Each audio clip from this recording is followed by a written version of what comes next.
পাকা রাস্তার ওপরে বসা হাট অন্যত্র না সরানো পর্যন্ত অনির্দিষ্টকালের জন্য বন্ধ করা হলো বাস পরিষেবা।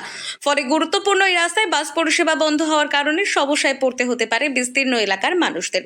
বিষয়টি নিয়ে ইতিমধ্যেই প্রশাসনকে জানানো হলেও যতক্ষণ না পর্যন্ত এই সমস্যার সমাধান হচ্ছে ততদিন বন্ধ রাখা হবে বনগাঁ থেকে বেরিগোপালপুর ঘাট রুটের 96C বাস পরিষেবা বলেই বাস মালিক সংগঠনের তরফে জানানো হয়েছে।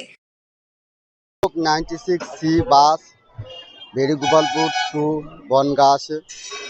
এখন এতে ওই ঝাউডাঙ্গা বাজার ওখানে সবজি গাড়িতে আমার গাড়ি প্যাসেঞ্জারে মেরেছে।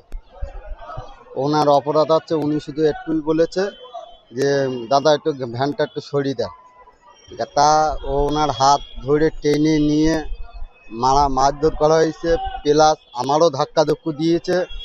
কন্ট্রাক্টর হসপিটালে এখনো ভর্তি হয়নি, কিন্তু ওনার শরীরটা এমনিই খারাপ আর প্রচণ্ড পরিমাণে ও লোকের খুব ধাক্কাধুক্কি দিয়েছে।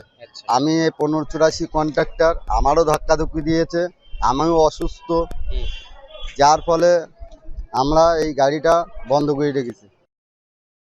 জানা গিয়েছে, মুখ্যমন্ত্রী প্রশাসনিক বৈঠক থেকে একাধিকবার রাস্তা ও ফুটপাত দখল করে থাকার বিরুদ্ধে সোচ্চার হয়েছেন। সেই জায়গায় দাঁড়িয়ে দীর্ঘদিন ধরে গাইঘাটা থানা এলাকার ঝাউডাঙ্গায় মুখ্যমন্ত্রী সেই নির্দেশকে বুড়ো আঙুল দেখিয়ে সপ্তাহের সোমবার ও শুক্রবার রাস্তা দখল করে চলে এই হাট বাজার। রাস্তার দুপাশে জলের পাইপলাইনের কাজ হওয়ায় পাকা রাস্তা ছাড়া অন্যত্র নড়াচড়ার জায়গা থাকে না বলেই জানা গিয়েছে। এই রাস্তা ব্যবহার করে বাস থেকে অন্যান্য যানবাহনকে চলাচল করতে হয়। ডানি ভাইয়ে কোথাও যাওয়ার উপায় নেই, পাকার উপর দিয়েই আসতে হবে। এইবার সেই পাকার উপর দিয়ে যখন আসতে যাব, ভ্যান ইঞ্জিন ভ্যান বিশালভাবে চাপ সৃষ্টি করে। তারপরে আমাদের এখনই একটাই কথা, ওই রাস্তার থেকে সরাতে হবে। রাস্তার থেকে সরে হাট মালিকের জায়গা আছে ভিতরে, সেখানে চলে যাক।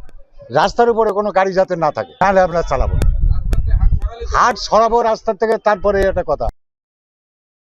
সেক্ষেত্রে তীব্র যানজটের সৃষ্টি হয় এই রাস্তায়।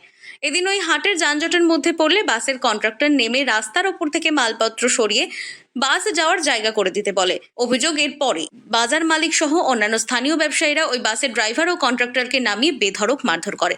শুধু তাই নয়, পাশাপাশি বাসের এক যাত্রীকেও মারধর করা হয়। এদিন গাইঘাটা থানা এলাকার ঝাউডাঙ্গা এলাকায় ঘটা এই ঘটনার প্রতিবাদে অনির্দিষ্টকালের জন্য বনগাঁ থেকে বেরিগোপালপুর ঘাট পর্যন্ত যাওয়ার 96C বাস পরিষেবা বন্ধ রাখার সিদ্ধান্ত নেওয়া হয়েছে।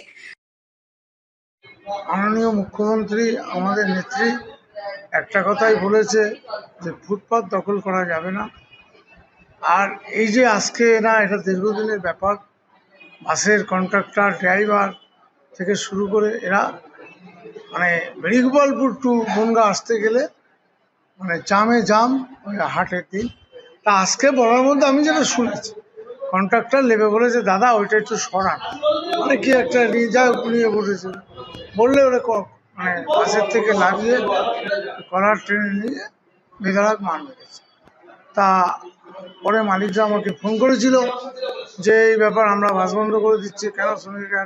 আমি চাইবো বাস সুষ্ঠুভাবে চলুক, ভালোভাবে চলুক, কিন্তু এই যে মাঝখান দিয়ে হাট মালিক এইভাবে করছে, এটা তো করা উচিত না। এই রুটে বাস পরিষেবা বন্ধ হওয়ার কারণে সমস্যায় পড়েছেন বিস্তীর্ণ এলাকার মানুষজন। প্রশাসনকে লিখিত আকারে অভিযোগ জানালেও এখনো পরবর্তীতে কি সিদ্ধান্ত নেওয়া হয় সেদিকেই তাকিয়ে সকলে। উত্তর 24 পরগনা থেকে রুদ্রনারায়ণ রায়, লোকাল 18 বাংলা।